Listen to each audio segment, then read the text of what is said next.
The letter arrived on a Tuesday, bearing news that would forever change the dusty landscape of Cedar Springs, Colorado Territory, 1871. Elias Turner, the town's dedicated postmaster for 15 years, clutched the worn envelope in his weathered hands, eyes wide with disbelief as he scanned its contents. Within minutes, the whispers began spreading through town like wildfire in summer drought. A mail-order bride was coming, and not just any bride, but one destined for the recently departed William Jenkins. Danielle Evans stood at the edge of town 3 days later, her delicate figure silhouetted against the vast expanse of the Colorado sky. At 22, she was a vision in a simple blue traveling dress, clutching a small carpet bag containing all her worldly possessions.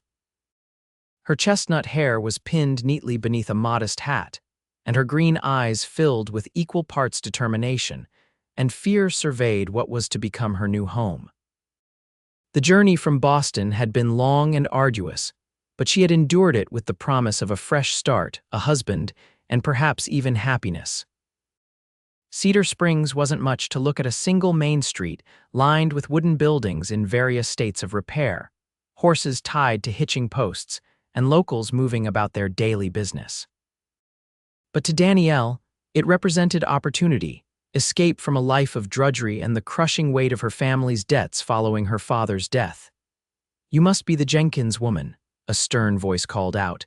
Danielle turned to see a portly man with a thick gray mustache approaching. His badge glinted in the sunlight. "Sheriff Thomas Barlow," he introduced himself with a curt nod. "You'd best come with me to the town hall. There are matters to discuss." "Is something wrong, Sheriff?" Danielle asked, her voice barely above a whisper as anxiety gripped her chest. "That remains to be seen, Miss Evans. That remains to be seen." The sheriff's heavy footsteps led her down the main street, where curious eyes peered from shop windows and doorways. Danielle felt the weight of their stares, the judgment already forming behind those watchful gazes. By the time they reached the town hall, a modest building with peeling white paint, a small crowd had begun to gather. Inside, several of the town's leading citizens waited. Mayor Harold Finch, a thin man with spectacles perched precariously on his nose, sat behind a desk. Flanking him were Mrs. Beatrice Whitaker, the formidable widow who ran the local boarding house, and Reverend James Porter, whose perpetual frown seemed etched into his face. "This is her," Sheriff Barlow announced, as if presenting evidence at a trial. "Miss Evans," Mayor Finch began, removing his spectacles and wiping them methodically, "we find ourselves in a rather uncomfortable situation." "I don't understand," Danielle replied, clutching her carpetbag tighter. "William Jenkins passed away 6 weeks ago, Mrs. Whitaker interjected, her voice sharp as a razor. "Pneumonia took him quick." The blood drained from Danielle's face. I had no knowledge of this. My last correspondence with Mr. Jenkins was 2 months ago when he sent for me." "Indeed," the mayor continued. "And therein lies our predicament.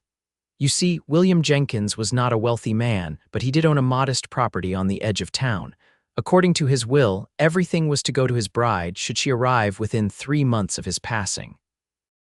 "I don't care about any inheritance," Danielle stammered. "I came here to be married, to start a new life." "How convenient," Mrs. Whitaker remarked coldly. "A young woman from the East suddenly appears, claiming to be the bride of a recently deceased man with property." "I have our correspondence," Danielle insisted, fumbling with her bag. "Every letter he wrote to me." "Letters can be forged." Reverend Porter spoke for the first time, his voice carrying the weight of judgment. "We have only your word that you are who you claim to be."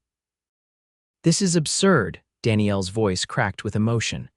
"I traveled over 1,000 miles to marry a man I never met. Why would I lie? For the property, of course," Mrs. Whitaker sniffed. "Or perhaps for the $300 William kept in the Cedar Springs bank." "I knew nothing of any money," Danielle insisted. Mayor Finch held up his hands in a placating gesture. "Miss Evans, you must understand our position. William Jenkins was well respected in this community. We cannot simply hand over his worldly possessions to a stranger who arrives claiming to be his intended." "What would you have me do then?" Danielle asked, desperation creeping into her voice. "Return east. Reverend Porter suggested. "There is nothing for you here." "I have nothing to return to," Danielle admitted, shame coloring her cheeks. "My father died in debt. Our home was sold. The money for my passage was borrowed." A tense silence fell over the room, broken only by Mrs. Whittaker's disapproving click of the tongue. "Then you may stay at my boarding house," the older woman offered reluctantly. "Until we determine the validity of your claim, you'll work for your room and board, of course." "Thank you," Danielle whispered, though the thought of being beholden to this woman filled her with dread. "It's settled then," Mayor Finch declared, replacing his spectacles. "Sheriff, please escort Miss Evans to the Whittaker boarding house." As they exited the town hall, the crowd outside had grown. Whispers followed Danielle like shadows: mail order fraud, gold-digging Easterner. Poor William, not even cold in his grave. Danielle held her head high despite the tears threatening to spill.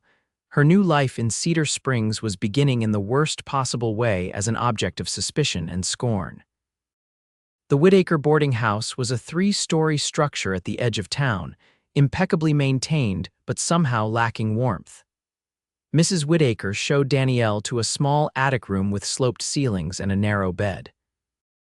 "Breakfast at 6, lunch at noon, dinner at 6 in the evening," the widow recited mechanically.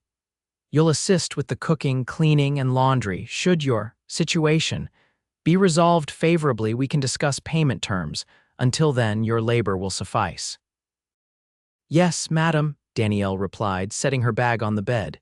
"One more thing, Miss Evans." Mrs. Whittaker paused at the door. "Cedar Springs is a respectable town. Whatever your intentions were in coming here, I suggest you conduct yourself with propriety during your stay." When the door closed behind her landlady, Danielle finally allowed herself to sink onto the bed and weep. All her hopes, all her dreams of a fresh start had crumbled before they'd even begun. She cried for the husband she would never meet, for the home she would never have, and for her own desperate circumstances.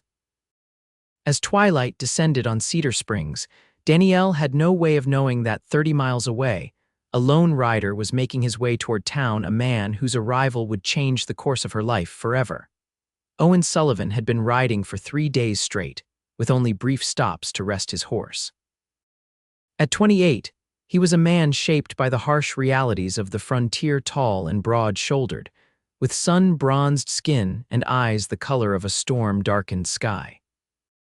A 3-day growth of beard shadowed his jaw, and dust clung to his clothes, evidence of the long journey from his ranch in the foothills.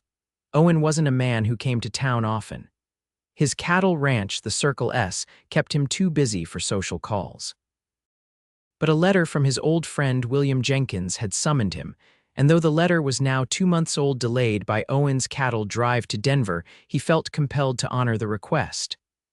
"I've done something impulsive, old friend," William had written. "Found myself a bride from back east.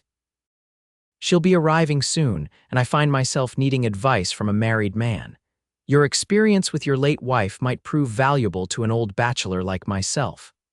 Owen's chest tightened at the mention of Margaret, 3 years gone now, taken by the same fever that claimed their infant son.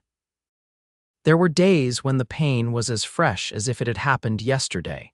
As Cedar Springs came into view in the gathering darkness, Owen had no idea what awaited him. He expected to congratulate his old friend on his marriage, perhaps share a drink and some hard-earned wisdom about living with a woman. Instead, he was riding into a town buzzing with scandal and suspicion. The Golden Nugget Saloon was Owen's first stop. After stabling his horse at the livery, he pushed through the swinging doors into the warm, smoky interior. Conversation momentarily halted as the patrons assessed the newcomer, then resumed when several recognized him. "Sullivan, been a while," called Sam Lewis, the bartender. "What brings you to our fair town?" "Looking for William Jenkins," Owen replied, approaching the bar. "Got a letter from him a while back." A strange silence fell over the nearest tables. Sam paused in wiping a glass, his expression uncomfortable. "You haven't heard then," Sam said quietly. "Bill passed on about 6 weeks back. Pneumonia took him fast." Owen removed his hat, genuine grief crossing his features. "Damn, I'm sorry to hear that. Good man, William." "That he was," Sam agreed, pouring a whiskey and sliding it across the bar. On the house for Bill's friend. Owen nodded gratefully and took a sip of the burning liquid. He mentioned in his letter something about a bride coming from back east. The saloon erupted in a chorus of derisive snorts and muttered comments. "Oh, she came all right," drawled a heavyset rancher at a nearby table. "Showed up yesterday, bold as brass, claiming to be Jenkins' intended. Fraud, plain and simple," another man chimed in. "Convenient timing, arriving just after he's gone but before the property reverts to the town." Owen frowned. "What makes you so sure she's lying?" "Think about it, Sullivan," the first man replied. "Pretty young thing from Boston just happens to show up claiming to be engaged to a man who can't contradict her. Jenkins wasn't exactly a prize catch, no offense to your friend. Where is she now?" Owen asked, an inexplicable sense of protectiveness rising within him. "Whitaker's boarding house," Sam answered. "The widow's keeping an eye on her until things get sorted out." Owen finished his whiskey in one swallow. "Think I'll pay my respects to William tomorrow. For now, I could use a room for the night. Whitaker's is the only decent place in town," Sam informed him with a wry smile. "Hope you don't mind sharing a roof with our little fraudster." Owen merely nodded, placed his hat back on his head and headed for the door. As he stepped out into the cool night air, he couldn't shake the feeling that there was more to this story than the townsfolk were willing to admit. Dawn broke over Cedar Springs with the promise of another scorching summer day. Danielle had been awake for hours, helping Mrs. Whitaker prepare breakfast for the boarding house's 5 other residents. The work was familiar, not unlike the duties she'd performed in her father's household after her mother's death 10 years prior, but the hostile environment made every task more difficult. "You're using too much butter, Mrs. Whitaker criticized, watching Danielle prepare the biscuit dough. "We run an economical establishment here." "Yes, madam," Danielle replied, scraping some of the butter back into its container. The front door opened and heavy footsteps sounded in the entryway. "Mrs. Whitaker wiped her hands on her apron and hurried to greet the new arrival. "Mr. Sullivan, what a pleasant surprise. It's been, 2 years since we've seen you in town." "About that, Mrs. Whitaker," a deep voice responded. "I'm in need of a room for a few days if you have one available." "For you, always. You're in luck, we have one room left on the 2nd floor. Will you join us for breakfast? It's nearly ready." "That would be appreciated. Been living on trail rations for too long." Mrs. Whitaker returned to the kitchen, a rare smile on her face. "We have a new guest, Miss Evans." "A respectable rancher. Not that you'd be interested in such details. Finish those biscuits quickly now, the men will be down any minute." Danielle worked in silence, curious about the newcomer who had inspired such warmth in her otherwise frosty landlady. When she carried the platter of biscuits into the dining room minutes later, she found the table already occupied by the boarding house residents, 4 traveling salesmen, and an elderly man who served as the town's telegraph operator. And then there was him. He sat at the far end of the table, his broad shoulders filling out a clean but well-worn shirt, dark hair still damp from washing. When he looked up at her entrance, Danielle felt a jolt of something indefinable. His eyes were intense, assessing her with an intelligence that made her feel somehow both exposed and protected. "This is Miss Evans," Mrs. Whitaker introduced her with obvious reluctance. "She's assisting me temporarily. Miss Evans, this is Mr. Owen Sullivan. He owns the Circle S ranch outside of town." "Miss Evans," Owen acknowledged with a slight nod. "Mr. Sullivan," Danielle returned, setting the biscuits on the table and quickly retreating to the kitchen, feeling his gaze follow her. Throughout breakfast, Danielle made several trips between the kitchen and dining room, refilling coffee cups and bringing additional food. Each time she entered, conversations would falter, then resume in hushed tones when she left. By the 3rd such occurrence, her cheeks burned with the knowledge that she was the subject of their gossip. After breakfast, as Danielle cleared the table, one of the salesmen made a point of checking his pocket watch before securing it in his vest. "Can't be too careful these days," he remarked loudly. "Never know when something might go missing." "That's quite enough, Mr. Parker." Owen's voice cut through the ensuing chuckles like a blade. The salesman had the decency to look embarrassed before making a hasty exit. The others followed suit, leaving only Owen at the table as Danielle gathered the remaining dishes. "Miss Evans," he spoke quietly. "Might I have a word with you in private?" Danielle hesitated, conscious of Mrs. Whittaker's watchful eye from the kitchen doorway. "I don't think that would be appropriate, Mr. Sullivan. It concerns William Jenkins," Owen added. "I was a friend of his." Danielle's hands trembled slightly as she set down the stack of plates. "Mrs. Whittaker, would it be acceptable if I spoke with Mr. Sullivan in the parlor?" "Regarding Mr. Jenkins," the older woman frowned but nodded curtly. "Leave the door open. I'll finish clearing up."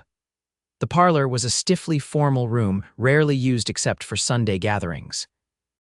Danielle perched on the edge of an uncomfortable horsehair sofa, while Owen took the chair opposite her, his tall frame making the delicate furniture appear even more diminutive.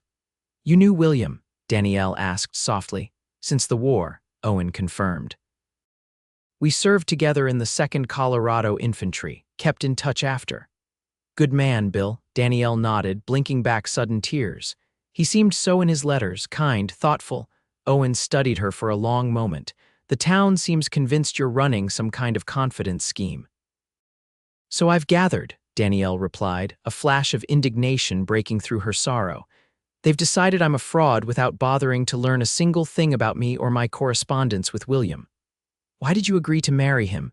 A man you'd never met?" Danielle met his gaze directly. "My father died last year after a long illness. The medical bills consumed our savings, and creditors took our home. I was working as a seamstress, barely earning enough to survive. William's advertisement in the Boston Herald offered respectability and security." "And you have proof of this correspondence?" "Every letter," Danielle confirmed, "though according to Reverend Porter they could easily be forgeries." "May I see them?" Owen asked. Danielle hesitated, then nodded. "They're in my room, I'll fetch them." When she returned with a small bundle of letters tied with twine, Owen was standing by the window, looking out at the town. He turned as she entered, taking the bundle with careful hands. "These meant something to you," he observed, "not just a business arrangement." "We wrote for 4 months," Danielle explained. He shared his thoughts, his dreams for the future. I came to care for him through his words." Owen untied the twine and began reading, his expression revealing nothing. After several minutes, he looked up, a small smile playing at the corners of his mouth. "This is Bill's handwriting, all right, and his way of thinking too, always talking about that apple orchard he wanted to plant. You believe me then?"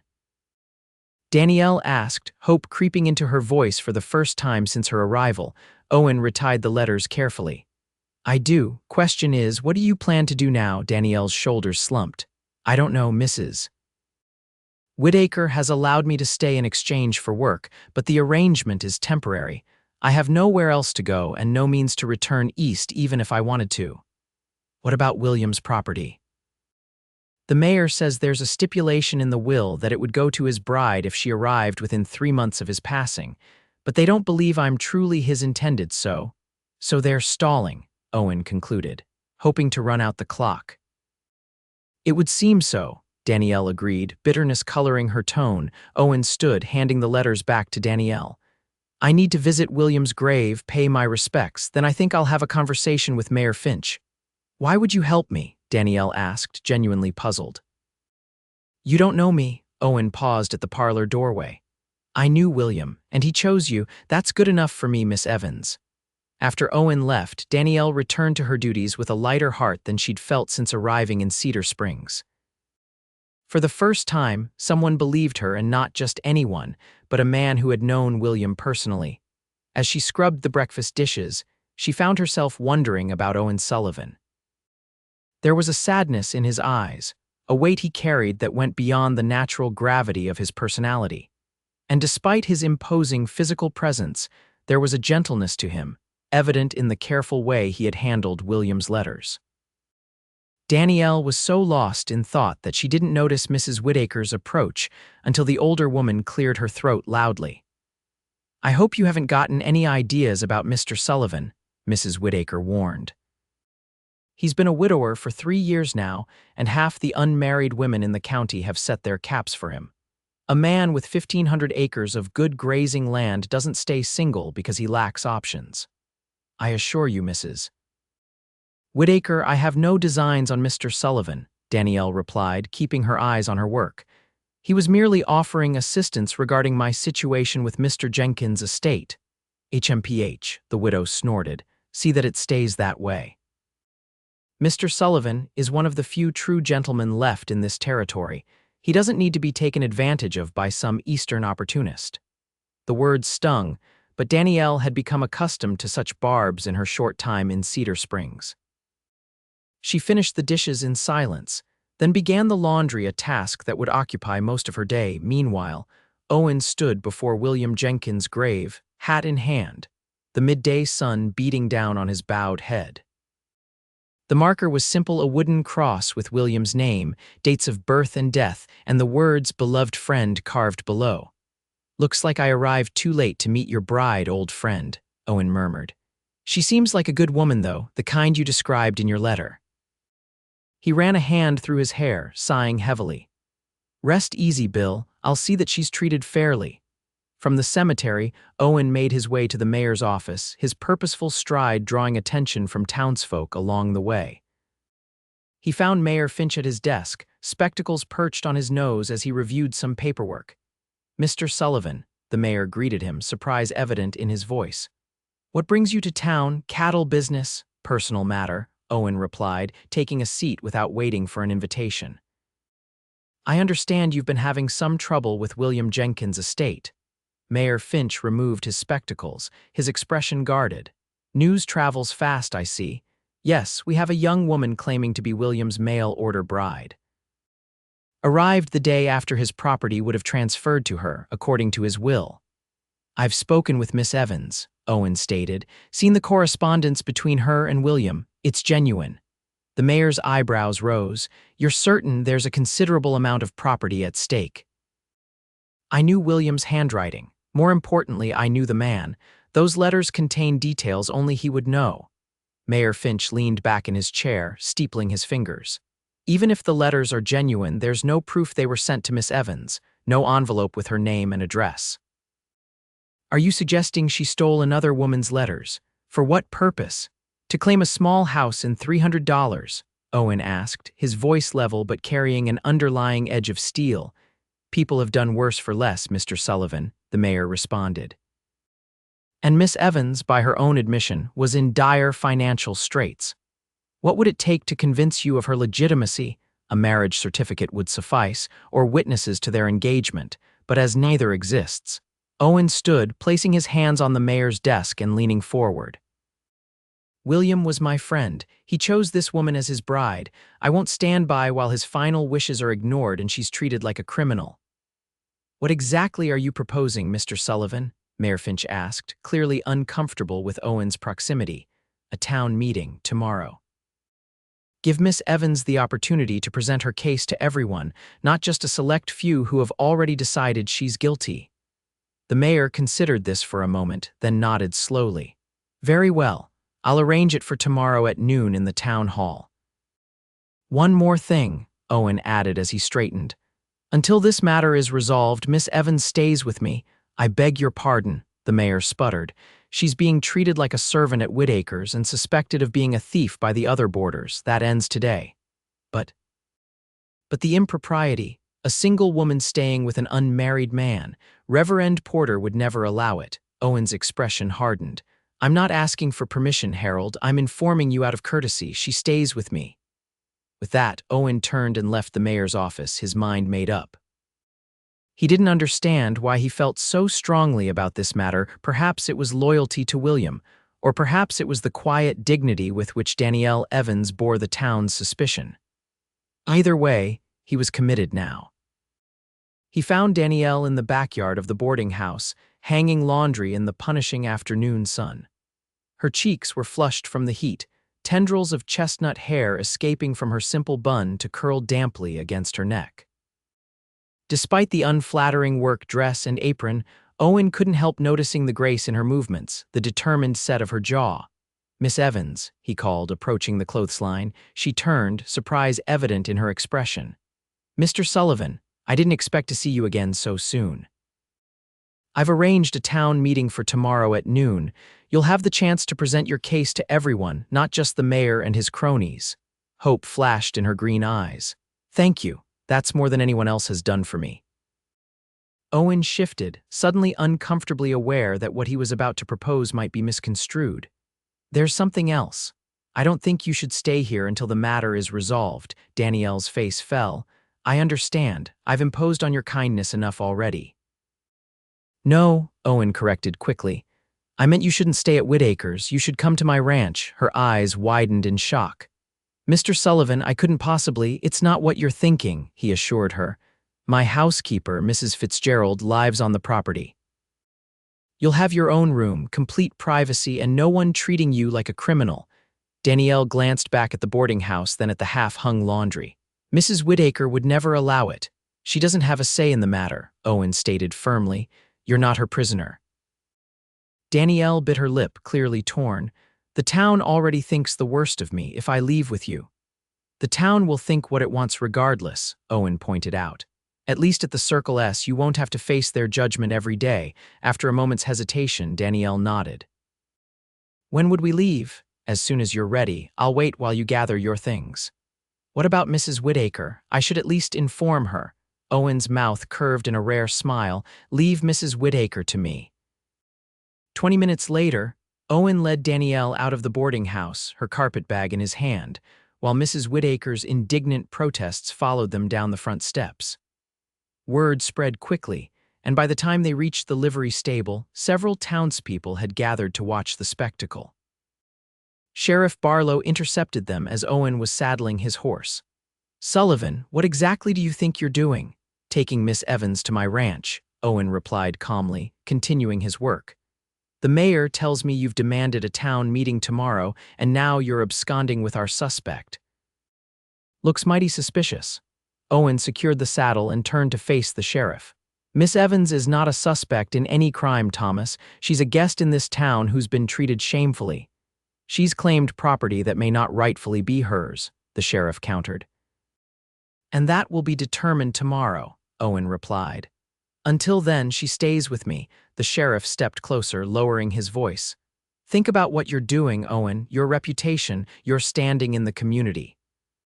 "My conscience is clear," Owen stated, helping Danielle mount his horse before swinging up behind her. The crowd had grown, with whispers circulating through the gathered townspeople. Danielle sat rigidly in front of Owen, her back straight as a rod, though he could feel the slight tremor in her body. "She stays with me," Owen announced loudly enough for everyone to hear. "Anyone who has an issue with that can address it at the town meeting tomorrow." With that declaration hanging in the air, he nudged his horse forward, one arm securely around Danielle's waist as they rode through the parting crowd and out of Cedar Springs. They rode in silence for the first few miles, Danielle acutely aware of Owen's solid presence behind her, his arm a steadying weight around her middle. The afternoon sun beat down relentlessly, but the movement of the horse created a breeze that provided some relief from the heat. "Thank you," Danielle finally said, her voice barely audible over the rhythmic hoofbeats, "for believing me, for standing up for me back there." "You don't need to thank me for basic decency," Owen replied, his deep voice rumbling against her back. "In my experience, Mr. Sullivan, basic decency isn't all that common." Owen was quiet for a moment. "Call me Owen. Seems silly to stand on formality after I've essentially kidnapped you from town." A small laugh escaped Danielle, surprising both of them. "I suppose you're right, Owen." "And you must call me Danielle." "Danielle," he repeated, as if testing the feel of her name. "It suits you." The simple compliment brought a warmth to her cheeks that had nothing to do with the summer heat. They lapsed back into companionable silence as the horse carried them steadily toward the foothills, the landscape gradually changing from arid plains to rolling grasslands dotted with stands of pine and aspen. "It's beautiful out here," Danielle remarked as they crested a rise that offered a panoramic view of the valley below. "This is Circle S land," Owen informed her with quiet pride. 1,500 acres from that creek in the distance to the foothills where the trees get thick. "You've built all this yourself." "Started with 300 acres and 50 head of cattle 6 years ago," Owen confirmed. Added to it gradually. That's impressive, Danielle said sincerely, turning slightly to see his face. Their eyes met briefly, and something passed between them, a moment of mutual recognition, perhaps, or understanding. Owen looked away first, directing her attention to a cluster of buildings nestled against the base of the foothills. Home, he said simply. The Circle S Ranch was modest compared to some of the cattle operations Danielle had heard about, but it was well maintained and thoughtfully laid out. The main house was a sturdy two-story structure built of hewn logs with a wide porch wrapping around the front. Several outbuildings, a barn, bunkhouse, cookhouse, and storage sheds formed a rough square around a central yard. As they approached, a gray-haired woman emerged from the main house, wiping her hands on her apron. 3 ranch hands paused in their work to observe their arrival with undisguised curiosity. Owen dismounted first, then reached up to help Danielle down. His hands at her waist were strong and sure, lifting her effortlessly to the ground. "Mrs. Fitzgerald," he called to the older woman. "We have a guest who will be staying with us for a while." The housekeeper approached, her shrewd eyes taking in Danielle's travel-worn appearance and Owen's protective stance beside her. "I can see that," Mrs. Fitzgerald replied dryly. "Got a name, does she?" "Danielle Evans," Owen supplied before Danielle could speak. She was engaged to William Jenkins before his passing. Understanding dawned on the housekeeper's face. "Ah, the mail-order bride, news travels even out here. Come along, Miss Evans, you look like you could use a wash and a hot meal." Without waiting for a response, Mrs. Fitzgerald turned and headed back toward the house. Danielle hesitated, looking up at Owen uncertainly. "Go on," he encouraged with a small smile. "Mrs. Fitzgerald's bark is worse than her bite, usually. What about tomorrow, the town meeting?" "We'll ride in together in the morning," Owen assured her. "For now, get some rest. You're safe here." The simple statement nearly undid her. Safe? When was the last time she had truly felt safe? Certainly not during her father's long illness, nor after his death when creditors hounded her relentlessly. Not on the grueling journey west, and definitely not during her reception in Cedar Springs. "Thank you," she whispered again, fighting back tears.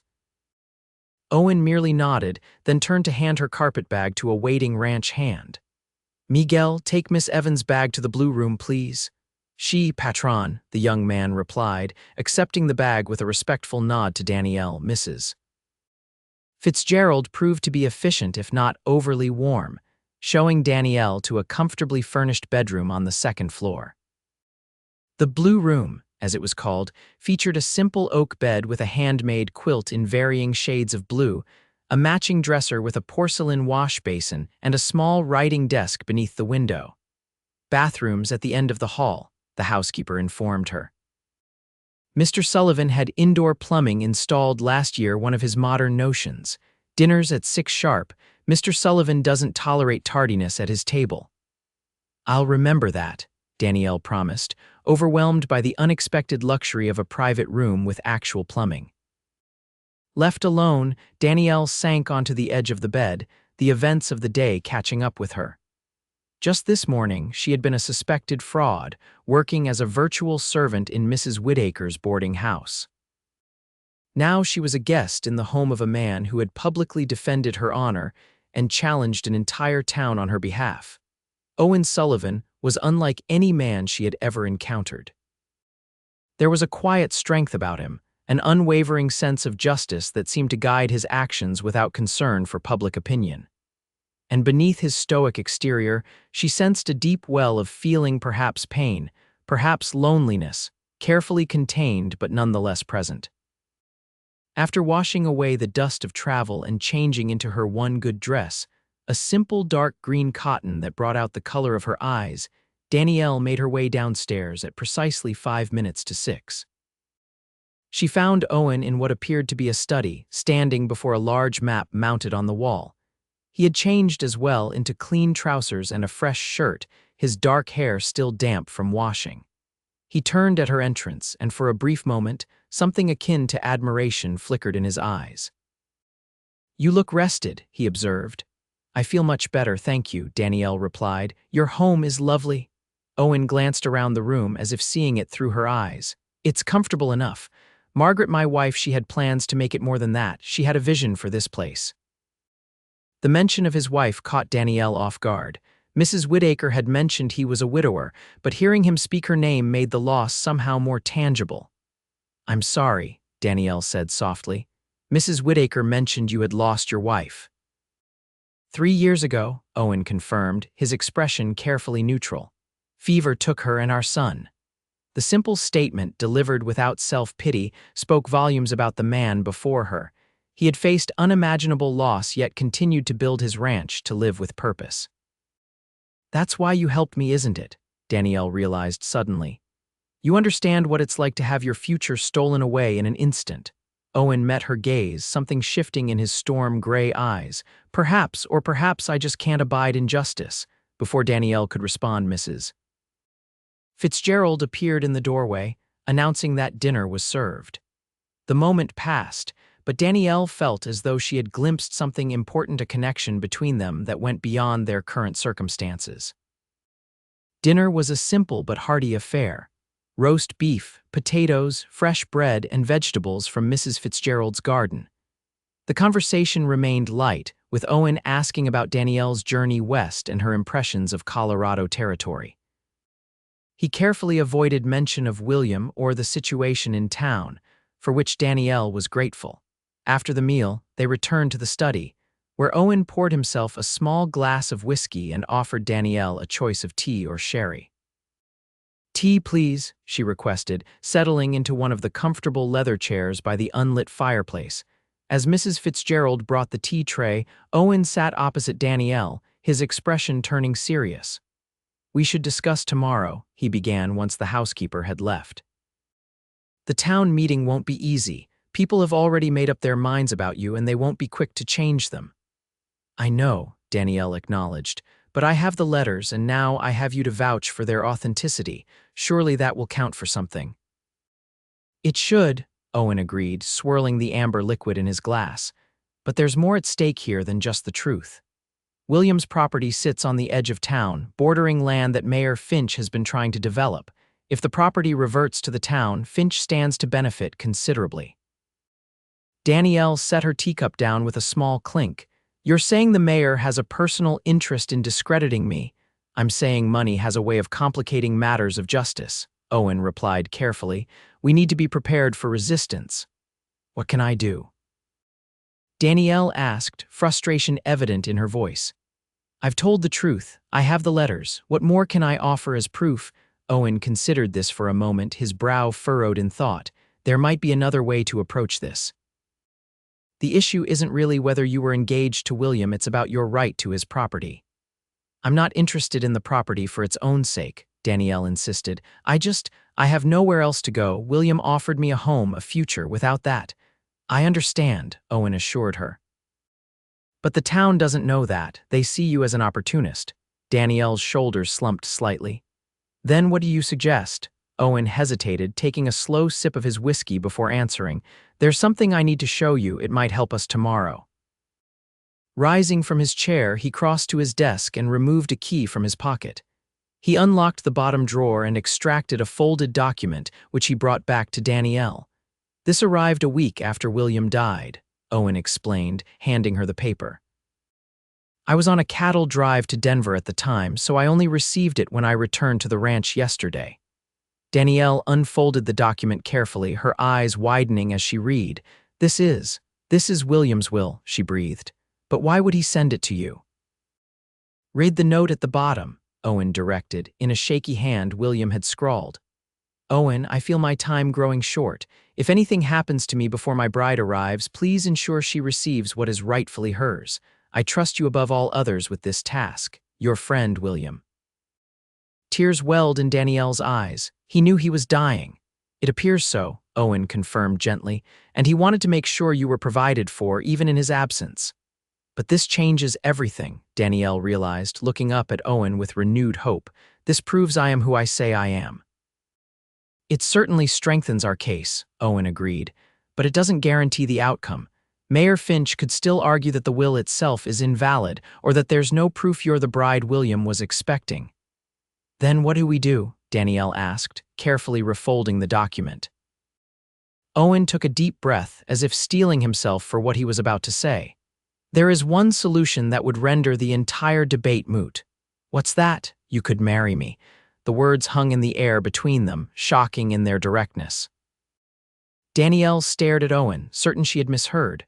I don't understand, she finally managed. Owen set his glass down, leaning forward in his chair. As a married woman, you would have legal protection. Your husband's word would carry weight in a way that yours alone cannot. If you were my wife, no one in Cedar Springs would dare question your right to William's property. You're proposing marriage as a legal strategy, Danielle clarified, her voice faint with disbelief. I'm proposing a solution to your predicament, Owen corrected. A marriage of convenience, if you will.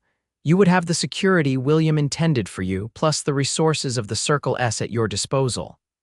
And what would you gain from this arrangement? Danielle asked, unable to keep the skepticism from her tone. Owen's expression remained unreadable. The satisfaction of honoring my friend's final wish, and perhaps companionship. The last word was spoken so quietly that Danielle almost missed it. In that moment, she glimpsed the loneliness that Owen Sullivan kept carefully hidden beneath his capable exterior. This is unexpected, she said slowly. I came west to marry a man I knew only through letters. I'm not sure I can agree to marry a man I've known for less than a day, regardless of the practical benefits. Owen nodded, no hint of offense in his manner. I understand. It was merely a suggestion, one option among many. Think on it overnight. Whatever you decide, I'll support you at the town meeting tomorrow. Danielle stood, suddenly needing space to process the extraordinary conversation. I should retire for the evening. Thank you for your hospitality and for everything. Of course, Owen replied, rising as well. Sleep well, Danielle. As she climbed the stairs to the blue room, Danielle's mind whirled with conflicting emotions. Owen Sullivan's proposal was utterly pragmatic, devoid of romance or sentiment, and yet there had been something in his eyes when he spoke of companionship that suggested deeper motivations than mere practicality. Could she marry a man she barely knew? Once before, she had been willing to do exactly that, but with William, there had been months of correspondence, a growing affection based on shared thoughts and dreams. With Owen, there was only the evidence of his character, his kindness to a stranger, his loyalty to a friend, his unwavering sense of justice. Was that enough to build a life upon? Danielle lay awake long into the night, watching moonlight create patterns on the ceiling as she weighed her options. By dawn, she had made her decision. The morning brought clear skies and a fresh breeze from the mountains. Danielle dressed in her green dress again, the only suitable garment she possessed for such an important day, and made her way downstairs to find Owen already at the breakfast table, reviewing some paperwork. Good morning, she greeted him, taking the seat Mrs. Fitzgerald indicated. Morning, Owen replied, setting aside his papers. Sleep well? Well enough, Danielle answered diplomatically, accepting a cup of coffee from the housekeeper. I've been thinking about your proposal. Owen's expression gave nothing away, and Danielle took a steadying breath. I'm grateful for the offer, truly, but I can't accept it. If Owen was disappointed, he didn't show it. He merely nodded once. May I ask why? Marriage should be more than a legal arrangement, Danielle explained carefully. Even my agreement with William included the hope of genuine affection developing between us. I can't enter into a marriage knowing it's merely a convenience. That's a fair position, Owen acknowledged, his tone neutral. There's something else, Danielle continued. I need to stand on my own. All my life, I've been dependent on others, first my father, then the promise of a husband. If I rely on marriage to solve this problem, I'll never know if I could have managed on my own. Owen studied her for a long moment, something like respect kindling in his gray eyes. I understand. And for what it's worth, I think you're making the right decision. Danielle blinked in surprise. You do. Marriage should be entered into for the right reasons, Owen confirmed, and you deserve the chance to prove yourself. Relief washed over Danielle. She had feared anger or, worse, withdrawal of his support. Instead, he seemed to genuinely understand and respect her choice. Thank you, she said simply. They finished breakfast discussing strategy for the town meeting. Owen explaining who the key influencers were in Cedar Springs and how best to approach them. By the time they mounted his horse for the ride back to town, Danielle felt as prepared as possible for the confrontation ahead. Cedar Springs was unusually busy for a weekday morning. Word of the town meeting had spread rapidly, drawing not just the regular townsfolk, but also ranchers and farmers from the surrounding area. As Owen and Danielle rode down the main street, conversations halted and curious gazes followed their progress. The town hall was already nearly full when they arrived. Owen helped Danielle dismount, his hand lingering supportively at the small of her back as they climbed the steps to the building. Inside, the atmosphere was charged with anticipation, the crowd parting silently to let them pass. Mayor Finch, Reverend Porter, and Sheriff Barlow occupied chairs at the front of the room, their expressions varying degrees of disapproval. Mrs. Whitaker sat in the front row, her lips pressed into a thin line as she observed Danielle's entrance. "Quite the turnout," Owen murmured, guiding Danielle to two empty chairs near the front. "They're all here to see the fraudulent bride get her comeuppance," Danielle whispered back, fighting to maintain her composure despite the weight of so many judgmental stares. "Then they're in for a disappointment," Owen replied with quiet confidence. Mayor Finch called the meeting to order with 3 sharp raps of his gavel. "Citizens of Cedar Springs, we are gathered today to address the matter of William Jenkins' estate and the claim made by Miss Danielle Evans, who asserts that she is the mail-order bride Mr. Jenkins was expecting prior to his untimely death." A murmur ran through the crowd, quickly silenced by another rap of the gavel. "Miss Evans arrived in our town 3 days ago, one day after the 3-month period specified in Mr. Jenkins' will during which his intended bride could claim his property. The timing of this arrival has raised questions about the legitimacy of her claim." Danielle's hands clenched in her lap, her knuckles whitening with the effort to remain silent in the face of such blatant bias. "However," the mayor continued reluctantly, "Mr. Owen Sullivan has requested this town meeting to allow Miss Evans the opportunity to present her case directly to the community. In the interest of fairness, we have agreed to this request." Mayor Finch turned his attention to Danielle. "Miss Evans, you may now address the gathering." Danielle stood, her heart pounding so loudly she was certain everyone in the room could hear it. She felt Owen rise beside her, a solid presence at her side. "Thank you, Mayor Finch," she began, her voice steadier than she had expected. "Citizens of Cedar Springs, I understand your suspicion. I arrived here a stranger, making a claim on property that would otherwise revert to the town. I can only imagine how that appears." She reached into her pocket and withdrew the bundle of letters.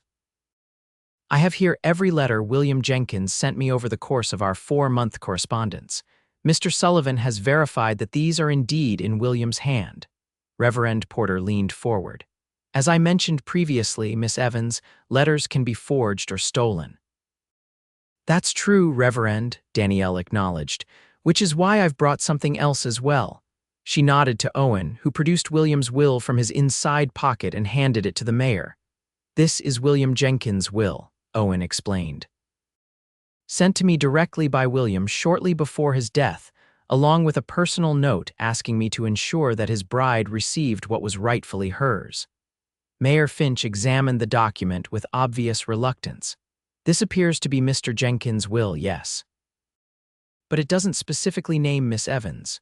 "No," Danielle agreed, "but it does reference his mail-order bride, and I have here the original advertisement William placed in the Boston Herald, along with my response."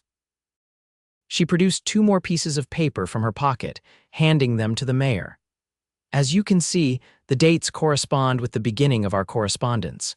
A murmur of interest rippled through the crowd as the mayor examined the documents. "Furthermore," Danielle continued, gaining confidence, "I arrived in Cedar Springs as soon as was physically possible after receiving William's final letter. The train from Boston to Denver was delayed by flooding in Nebraska, and the stagecoach connection was similarly delayed. I have the ticket stubs to prove it." She produced these as well, adding them to the growing pile of evidence before the mayor. I understand that my arrival one day after the specified deadline raises questions. But I assure you I made every effort to reach Cedar Springs within the time frame William established. The delays were beyond my control. Sheriff Barlow cleared his throat. That may be so, Miss Evans, but the law is the law. The will clearly states that the property would revert to the town if the bride didn't arrive within 3 months. You arrived on day 91. Actually, Owen interjected, if you read the will carefully, Sheriff, you'll see that William stipulated his bride must present herself within 3 months. There's no mention of physical arrival in Cedar Springs. What's the difference? Reverend Porter demanded. The difference, Owen explained patiently, is that Danielle presented herself to the postmaster in Denver within the 3-month period, requesting urgent transportation to Cedar Springs. I have a sworn affidavit from Postmaster Wilson confirming this fact. He produced yet another document, adding it to the mayor's collection. A buzz of conversation erupted throughout the hall as this new information was processed. Mayor Finch rapped his gavel for order. Even if we accept this interpretation of the will, there remains the question of whether Miss Evans is truly the bride William Jenkins was expecting. We have only her word and these letters, which, as Reverend Porter pointed out, could have been obtained by various means. If I may, a new voice called from the back of the hall. The crowd parted to reveal Elias Turner, the Cedar Springs postmaster, making his way to the front. The elderly man moved slowly, leaning heavily on his cane, but his expression was determined. Mr. Turner, the mayor acknowledged, surprised. Do you have something to contribute to this matter? I do indeed, the postmaster confirmed, reaching the front of the room. I've been following this discussion with great interest, and I feel compelled to speak up. He turned to face the crowd. For 15 years, I've handled every piece of mail that's come through Cedar Springs. I knew William Jenkins well knew his handwriting like I know my own. And I can confirm that over the past 4 months, William sent numerous letters to a Miss Danielle Evans in Boston, Massachusetts. A collective gasp ran through the room. More importantly, Elias continued, William spoke to me about his bride. He was excited, hopeful. He showed me her daguerreotype. The postmaster reached into his pocket and produced a small, folded paper. He opened it carefully to reveal a tiny portrait of a young woman, unmistakably Danielle. William gave me this to keep safe, in case anything happened to him before his bride arrived. Said she might need a friendly face when she got to town. Elias handed the daguerreotype to Danielle. I'm sorry I didn't speak up sooner, Miss Evans. At my age, sometimes caution overrules courage. Tears welled in Danielle's eyes as she accepted the small portrait. Thank you, Mr. Turner. A heavy silence fell over the town hall as the weight of Elias Turner's testimony sank in. Mayor Finch shuffled the documents before him, clearly discomfited by this turn of events. Well, the mayor finally said, this does cast things in a different light. Mrs. Whittaker stood abruptly. Are we really going to hand over William's property based on a few letters and an old man's memory? What proof do we have that this woman didn't manipulate William from the beginning? He was lonely, vulnerable, an easy target for an unscrupulous woman. Several voices murmured in agreement. That's enough, Beatrice. Owen's voice cut through the growing discord. He stood, commanding the attention of the room through presence alone. William Jenkins was my friend, Owen stated, his deep voice carrying to every corner of the hall. He was a good man, a smart man. Not the type to be easily fooled. He chose Danielle Evans as his bride after months of correspondence, learning about her character, her values. He trusted her enough to send for her, to plan a future with her. Owen's gaze swept the room, meeting the eyes of the townsfolk one by one. And if William's judgment isn't enough for you, then perhaps mine should be. I've spent time with Miss Evans. I've read the letters she and William exchanged. I've witnessed her courage in the face of your suspicion and hostility. He moved to stand beside Danielle, his stance protective. This woman is exactly who she claims to be, William Jenkins' intended bride. She deserves to be treated with respect, not suspicion. She deserves what William wanted her to have. Mayor Finch cleared his throat uncomfortably. Mr. Sullivan makes a compelling case. And with Mr. Turner's testimony, I propose we put it to a vote, Reverend Porter suggested, clearly unwilling to concede defeat. That won't be necessary, Owen replied firmly. The law is clear.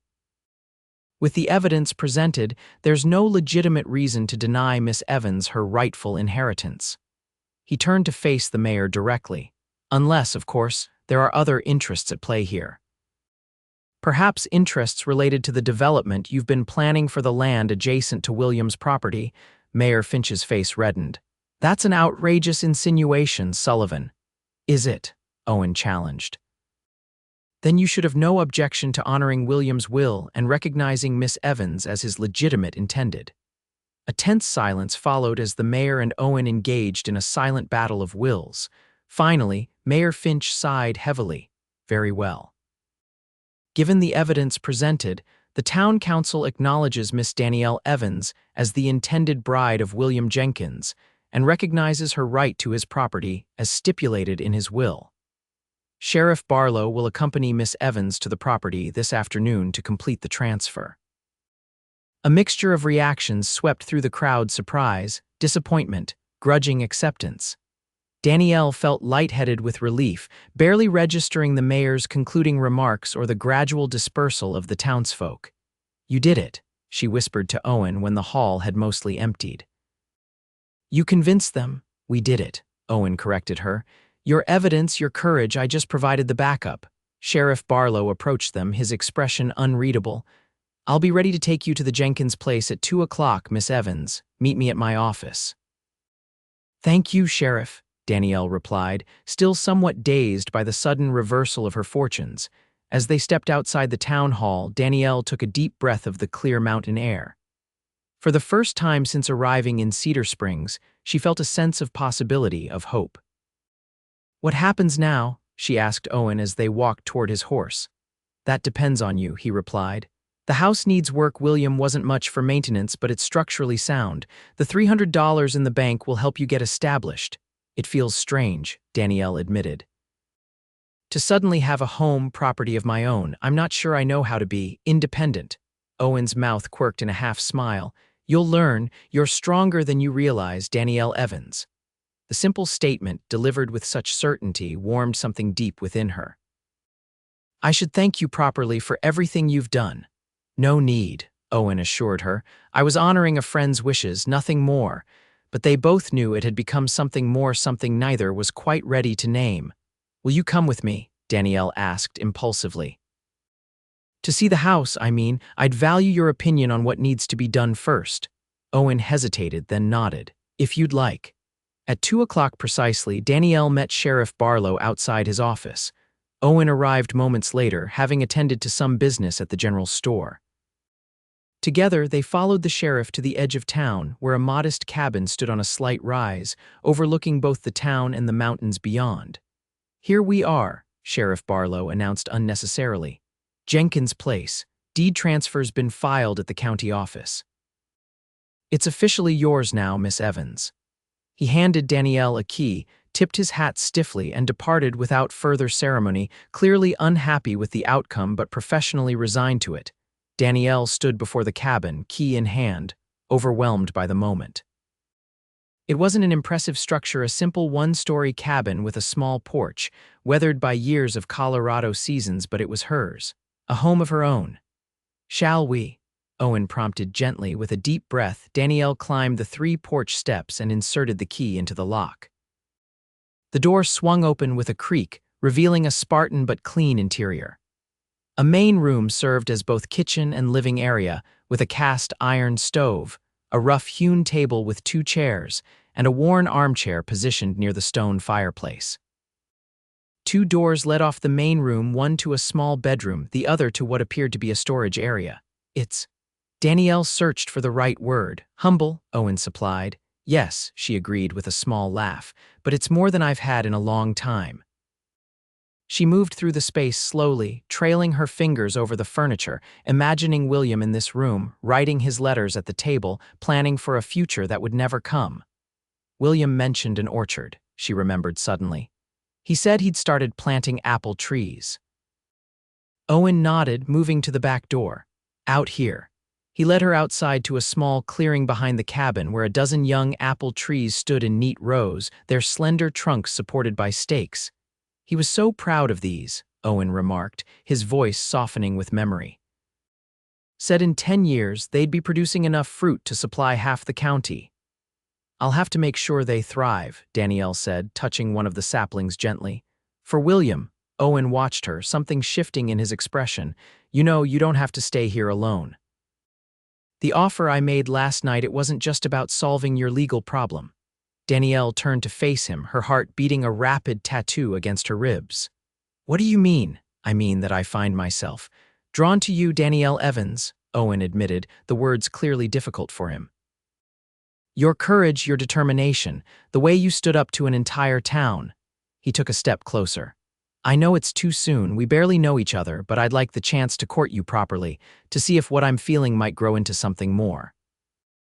Danielle studied his face, the strong lines softened now with vulnerability, the storm-gray eyes uncertain for the first time since she'd met him.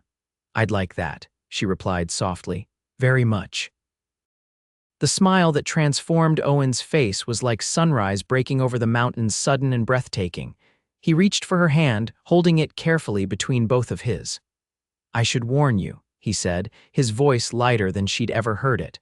I'm not much for town socials and fancy talk. More comfortable with cattle than people most days. That suits me fine, Danielle assured him, returning his smile.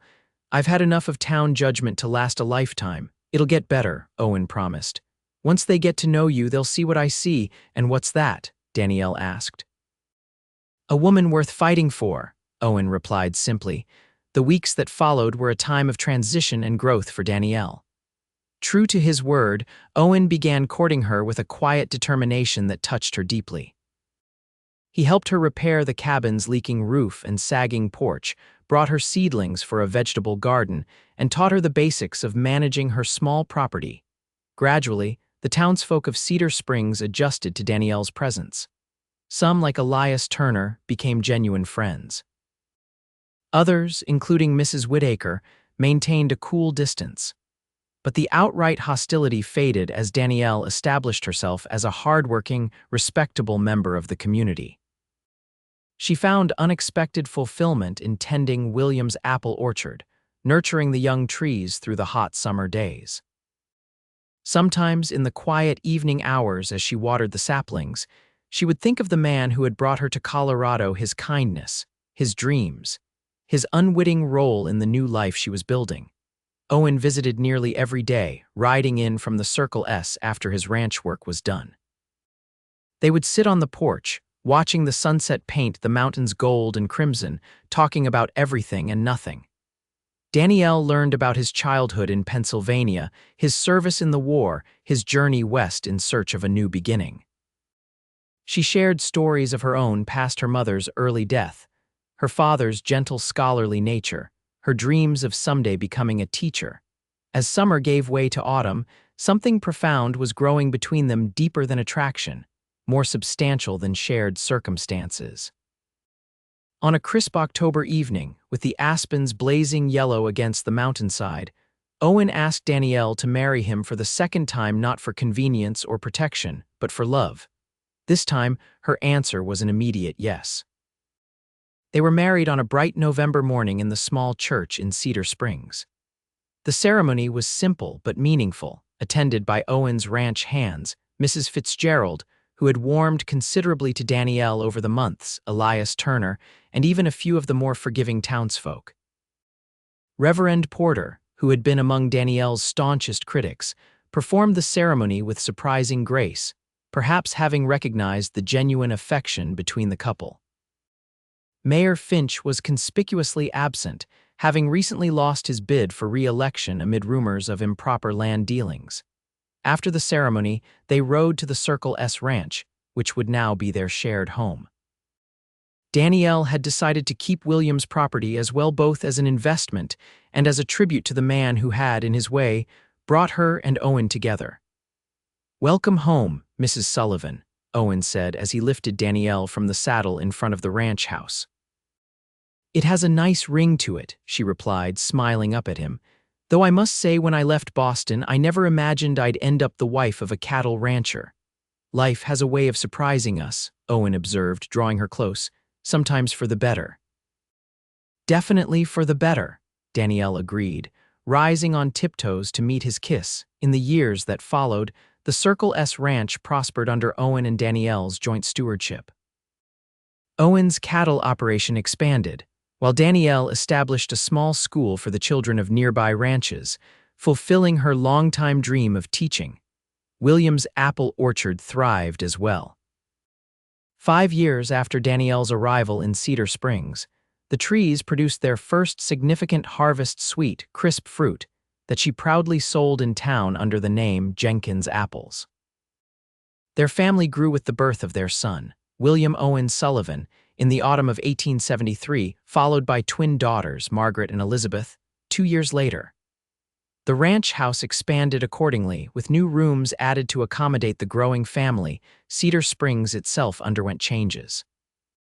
The arrival of the railroad in 1876 brought new prosperity and new faces to the once isolated community. Some of the old prejudices faded with time and familiarity. Even Mrs. Whittaker eventually came to grudgingly respect Danielle, particularly after Danielle nursed the older woman through a dangerous bout of influenza in the winter of '75. On a warm summer evening in 1881, 10 years after Danielle's arrival in Colorado, she and Owen sat on the porch of their home, watching their children play in the yard as the sun set behind the mountains. William, now 8, was teaching his 6-year-old sisters how to lasso a fence post, all three laughing at their clumsy attempts. "Do you ever think about how differently things might have turned out?" Danielle asked, leaning against her husband's shoulder. "If you hadn't come to town that day, if you hadn't believed me." Owen's arm tightened around her. "Sometimes.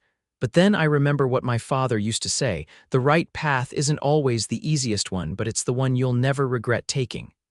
"Wise man, your father," Danielle remarked. "He had his moments," Owen agreed with a smile. "Though I doubt even he could have predicted how well things would turn out when I decided to stand up for a stubborn mail-order bride." Danielle laughed, the sound merging with their children's giggles on the evening breeze. "I wasn't stubborn. I was determined. Still are," Owen pointed out, pressing a kiss to her temple. "It's one of the many things I love about you." As twilight deepened into dusk, Owen called the children in for supper. Danielle lingered on the porch a moment longer, gazing out at the land that had become her home, reflecting on the journey that had brought her here. She had come to Colorado as a desperate young woman, seeking security through marriage to a stranger. Instead, she had found strength within herself, love with a man who valued that strength, and a family built on mutual respect and genuine affection. It wasn't the life she had imagined when she answered William Jenkins' advertisement all those years ago. It was, somehow, infinitely better, a life rich with challenge and joy, difficulty and triumph, all woven together into a tapestry far more beautiful than she could have dreamed. "Danielle," Owen called from inside, "are you coming?" "Yes," she answered, smiling as she turned toward the warm light spilling from their home. "I'm coming home."